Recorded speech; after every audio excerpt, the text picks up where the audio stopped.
What is up, guys? It is Speed here, and today we're here with tips and tricks of Topson. How do you become more like Topson? Well, that's what we're going to be learning about here today. We're going to be following a Monkey King game where he absolutely pops off. It's really a great show of just absolute talent and super smart decision making. So if you guys are excited for this, I've been putting a lot of effort into these recent videos. No joke, like I'm super hardcore planning them out, trying to find very niche tips that can help everyone out within their gameplay, whether or not they're a core or support. So yeah, if you enjoy that and appreciate it, please like the video as it helps me out a ton, as the YouTube algorithm is essentially my boss. And yeah, now let's get into the content. So recently I played a live Pugna game too that I actually recorded over, and I talk a lot about how to dominate the support role, just in general, how to make plays alone. So this can apply to the carry role, the offlane role, mid lane. And it's a really cool match that I recorded and I'm posting very soon on the main gameleap website. If you click the link down below, you're going to be able to view that entire video. It's super cool. On top of that, I also want to mention that I recently made a 33 Chen offlane replay. So I have a lot of great content coming out. There's even more, literally I've recorded even more stuff, maybe even some secrets of top 50 players coming up in the gameleap website as well. So a lot of great stuff. Everyone who I've been talking to about the website has been enjoying it. So yeah, click the link down below and hopefully I'll see you guys there.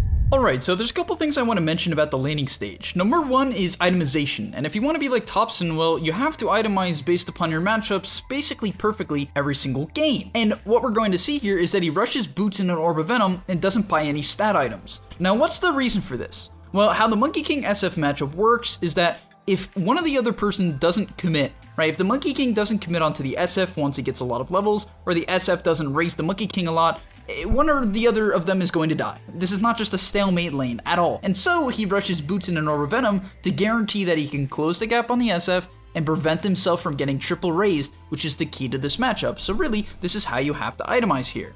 And now here, because of his itemization, you're going to be able to see how he actually gets the stacks. So right off the bat, he stuns with the Boundless Strike to secure creep, uses his dodge to actually avoid the raise damage, and then using the boots and Orb of Venom advantage, he's able to get 4 stacks, doesn't overcommit because he understands that he doesn't have Boundless, and waits till he does.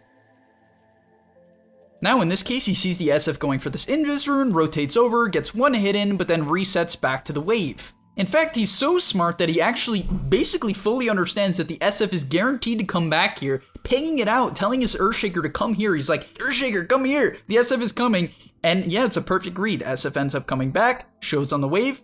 Because he saved his Boundless, he's able to use the Boundless plus the Jingu, as well as the Orb of Venom in the boots, and secures a kill. And a lot of this stems from his early itemization.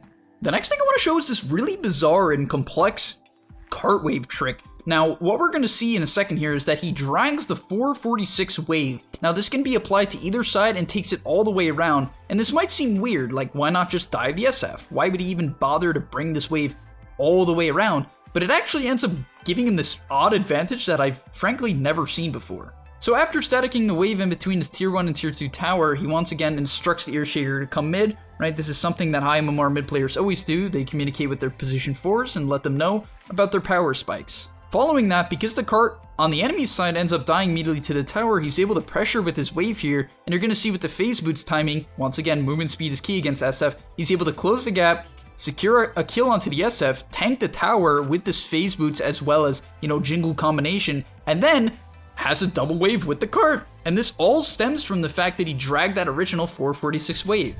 The next tip I have to give refers to ganking, and I want to give you guys a very important tip when it comes to ganking. Well, how do you gank efficiently and how do you be like Topson? Well, there's a couple of things that you need to consider, and you should consider these every single game, with no exceptions. So when you're playing, the first thing you want to do, and I guarantee you Topson has already done it, whether or not it's intuition or intentional, the first thing he does is he's identified the lane he can kill. Can he kill Morphling? Not really, unless the Morphling brutally messes up. So he's not going to actually bother ganking the Morphling. The second thing he's going to do is use this DD, even if he didn't have a DD, to push in the lane as soon as possible. And then he immediately books it to the lane he wants to gank. No hesitation, kill the lane into an immediate rotation to the lane he wants to gank. And fortunate enough for him, this Rubik ends up walking into his Earthshaker. Now, even if the Earthshaker wasn't there, he'd still be able to kill this Rubik with the Phase Boots Orb of Venom. On top of that, he has a lot of stats, and now using the Jingu with the rest of his gank, he identifies the fact that he can kill this Centaur, rotates over, Boundless Strike, double kill.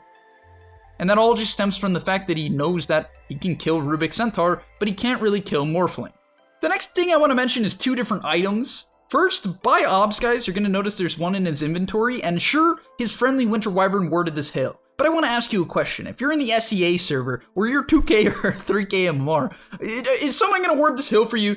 Absolutely not. And if you want to play aggressive in deep areas like he does on Monkey King, well, what you need to do is buy your own obs. And no, they don't cost anything. So he has an obs, right? And he's going to place them on the hill if needed. And I recommend you do this if you are a mid lane player trying to get aggressive. Take the obs. Do not rely on your team. And this is sort of how he just snowballs his games. He plays around vision and continues to shut down the lanes that he knows he can. The two heroes that he can kill are SF and Centaur, and now using the vision advantage that he has, he's just going to rotate in between top and mid and continue to ruin their game.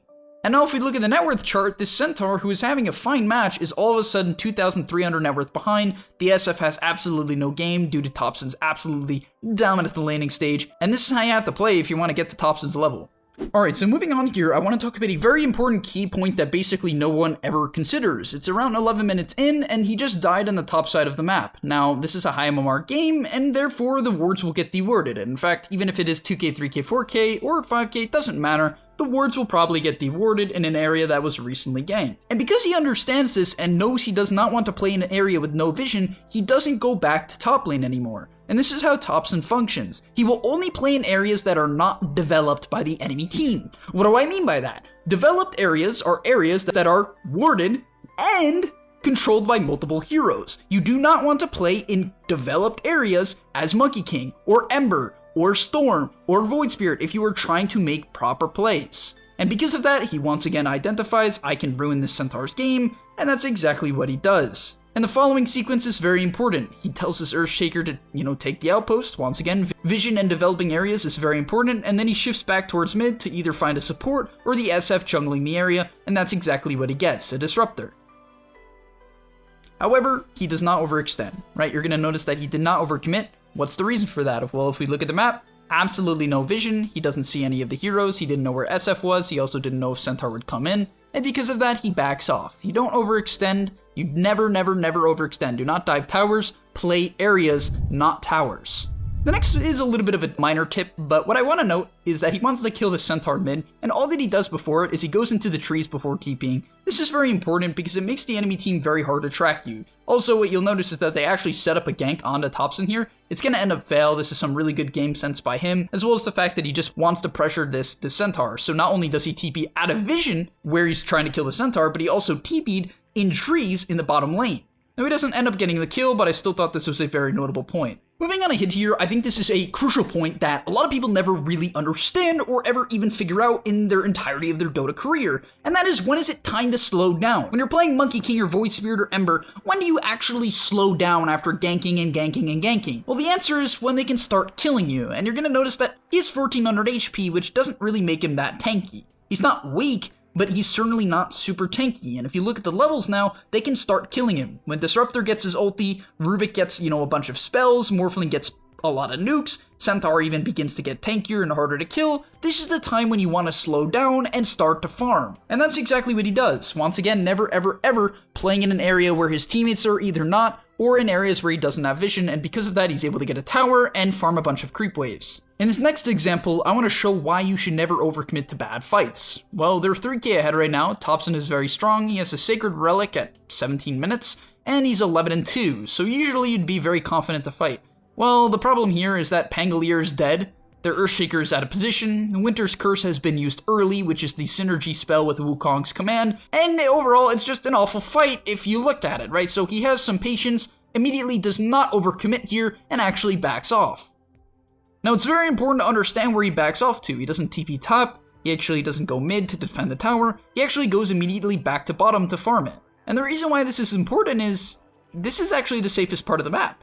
Like, a lot of people don't understand, you can go onto the enemy side of the map and it's totally safe. In fact, the river is not what separates what's safe. The mid lane is actually what separates what's safe going to the mid and late game for the most part. So he understands that his vision is here, right on this hill, he wants to play around it. And because of that, he actually almost makes this incredible play. And now he actually would have ended up getting a double kill here if it wasn't like a 7k MMR match. And what I'm about to show you here, you actually can do on any hero. Basically, if you're ahead and you're very mobile, you can play in sort of quote-unquote dangerous areas around wards and go for hit and run plays. So as you saw, the enemy team actually smoked on top of Topson, but because he sort of read this and is playing around a ward, he's able to get a god tier ultimate down. Unfortunately, the Rubik has smoke, like Ricky smoke, so he's gonna start missing a lot here. But if this didn't happen, and this, as I said, isn't a top tier MMR game, this is a free double kill, or at least a single kill onto the Rubik, and it basically puts fear into the hearts of the enemy.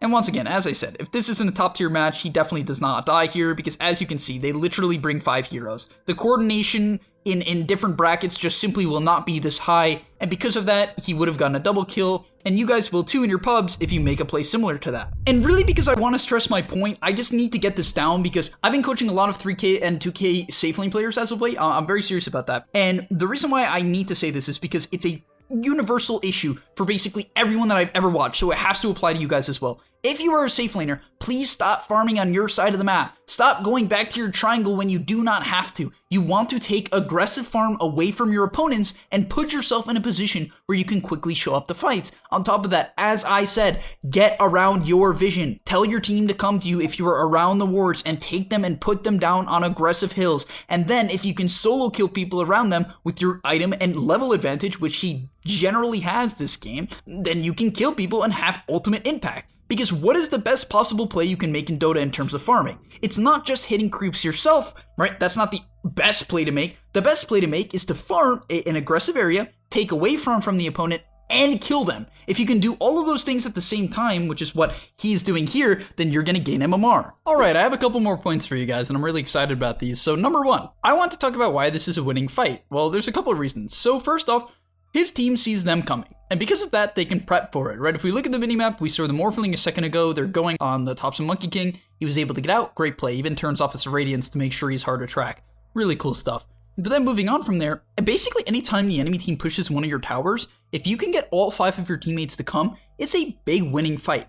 Also, what I want to mention is that the SF is dead for 7 seconds, meaning this is literally the perfect fight for them. Someone is dead, they don't have a great place to TP, he has to TP to an outpost that's not that close, and it takes 6 seconds to TP. So basically he's pinging his team saying, hey guys, take this fight, and I totally agree with him. And now because of it, we're going to see the Monkey King Winter Wyvern Wombo combo come out here, the Winter's Curse on a 3, followed up by a fantastic Wukong's command into a 3-man stun, which he is obviously going to shift over for. Right, hits all of them besides the Morphling who got bounced by the Pango roll. Doesn't matter, he gets caught in the smoke screen. SF is not even close to this fight, and it's a free win for them. So guys, in your pubs, take the fights that are near your towers. Those are the best fights to take in Dota. And this applies in a lot of ways, because let's say you're a hard carry in a game where you're behind, or you struggled in mid lane. Well, don't take fights on their side of the map when you're having a bad game. What you should do is split up the map, like Topson is doing when he was trying to farm. Split up the map, place down your own wards, stay safe, bait rotations, keep farming, and then when the enemy team overextends and pushes your tower, especially if they're at a numbers disadvantage, that's when you pounce. And lastly but not least, this is an insane fight coming out from Topson, probably one of the best executions I've ever seen in a while. So he goes on this Morphling here, they thought they could burst him, he unfortunately got his strength morph off, so he backs off a little bit. Right, he understands that he potentially could get bursted here, and before we actually talk about the fight, I want to mention the Nether Shawl. I think this is crucial here. The 25% magic resistance against the enemy team is broken. And no, but it actually is broken. It's not just like game leap broken. Or speed broken, whatever you want to call it. It's like actually broken here. I mean, just look at the enemy team. Morphling is a hardcore magical damage, core. He does do a lot of physical, but, generally if he's killing a Monkey King, especially a Monkey King in his ultimate, if that happened to be the option, it was mostly magical. Centaur Stomp, Double Edge, Raises, Fade Bolt, Disruptor, Q, and ulti. It's like so much magical damage, and it's actually the reason why he lives here. I guarantee it. And so now what we're going to see is a crazy fight. So he gets stuck in a stolen Winter's Curse, which is obviously terrible for him. Not only does he kill his Winter Wyvern off, he gets stuck in a follow-up Centaur stun. And then you're going to ask, well, how does he live speed? Well, let's look at it. Number one, Magic Wand is a broken item. He's getting fear here, and he has to pick one target. If he hits all of them, he dies. He picks one target, decides to go on the Morphling. He understands that the Morphling actually, committed his waveform so he can get the Jingu stacks. Goes on the Morphling, clicks his Manta to avoid some damage, pops his 21, gets the Jingu, and then most importantly, when he gets the Jingu, he does not instantly stun. He doesn't panic. Well, he actually didn't have the stun, but he repositions here to the back side, right? He phase boots through the Centaur, literally clicking all of his buttons, which is so hard to do in these intense scenarios. Phase boots through, gets a 3-man boundless, full heals, JJ. No, but that really was such a great fight. I mean, I don't think he could have played it much better than that. Maybe you could argue some of the original positioning or not getting Jingu right off the bat, but I mean, my gosh, that was insane, and I really want to show it to you guys. But thank you for watching this guide on how to become more like Topson. As I said, I put quite a bit of effort into getting very niche examples, and I'm trying to explain things in ways that you guys can understand them and apply them. So if you've been enjoying that as of late, definitely like and subscribe, and let me know in the comment section down below if there's things either you want me to change about these videos or topics you want me to talk about, as I'm very open to criticism. Thanks for watching, and I'll see you in the next one. And hey guys, remember, before you end this video, in the link down below, I've been playing a lot of live games where I talk about my thoughts in real time in the middle of a Dota match. So if you want to get in the head of a pro player, click the link down below to the gameleap website. Super cheap right now, right? And I'm doing this a ton. We all have time on our hands. I have time to make content. You guys probably have time to enjoy and learn Dota, get better at the game. So yeah, if that combo works for you, click the link down below, and I'll see you there.